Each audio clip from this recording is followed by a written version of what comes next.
എത്ര പ്രയത്നിച്ചാലും നമ്മളുടെ പ്രയത്നത്തിനും അധ്വാനത്തിനും പ്രതിഫലം തരുന്നത് ദൈവമാണ്. അതറിയാതെ പലപ്പോഴും നാം അധ്വാനിക്കുകയും ഓടുകയും ചെയ്യാറുണ്ട്. 128 സങ്കീർത്തനം അതിൻ്റെ 2 വാക്യം, നിന്റെ കൈകളുടെ അധ്വാനഫലം നീ തിന്നും, നീ ഭാഗ്യവാൻ, നിനക്ക് നന്മ വരും.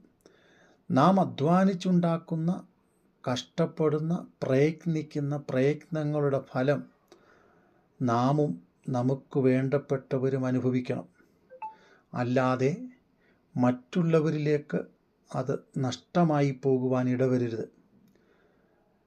2 ദിനവൃത്താന്തം 15 അതിൻ്റെ 7 വാക്യം, നിങ്ങൾ ധൈര്യമായിരിപ്പീൻ, നിങ്ങളുടെ കൈകൾ തളർന്നു പോകരുത്, നിങ്ങളുടെ പ്രവൃത്തിക്ക് പ്രതിഫലം ഉണ്ടാകും.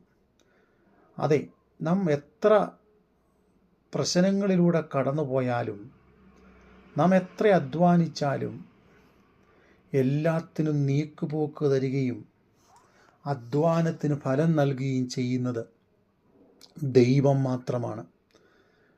2 ദിനവൃത്താന്തം 14 15-16 വാക്യം വായിക്കുമ്പോൾ യഹൂദയിലെ രാജാവാകുന്ന ആസയുടെ ചരിത്രം നമുക്ക് കാണുവാൻ കഴിയും. അവിടെ ആസയുടെ ഭരണകാലത്ത് ഒരു പ്രവാചകൻ അവൻ്റെ അടുക്കൽ വന്നു. നിങ്ങൾ ധൈര്യമായിരിപ്പീൻ, നിങ്ങളുടെ കൈകൾ തളർന്നു പോകരുത്, നിങ്ങളുടെ പ്രവൃത്തിക്ക് പ്രതിഫലം ഉണ്ടാകും എന്ന് പറഞ്ഞു. 2 ദിനവൃത്താന്തം 15:7. എന്തുകൊണ്ടാണ് ആസ രാജാവ് രാജ്യഭാരമേറ്റ് രാജ്യം നടത്തിക്കൊണ്ടിരിക്കുമ്പോൾ തളർന്നും ക്ഷീണിച്ചും പോകുവാൻ കാര്യം?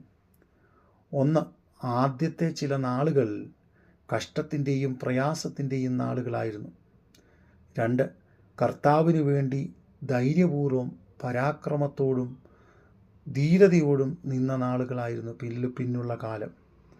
അതെ, നഷ്ടപ്പെട്ടു പോയ കാലങ്ങൾ മടക്കി തരുന്ന ഒരു ദൈവം. യെശയ്യാപ്രവചനം 35:3 വായിക്കുമ്പോൾ തളർന്ന കൈകളെ ബലപ്പെടുത്തി കുഴഞ്ഞ മുഴങ്കാലുകളെ ഉറപ്പിക്കുന്ന ദൈവം.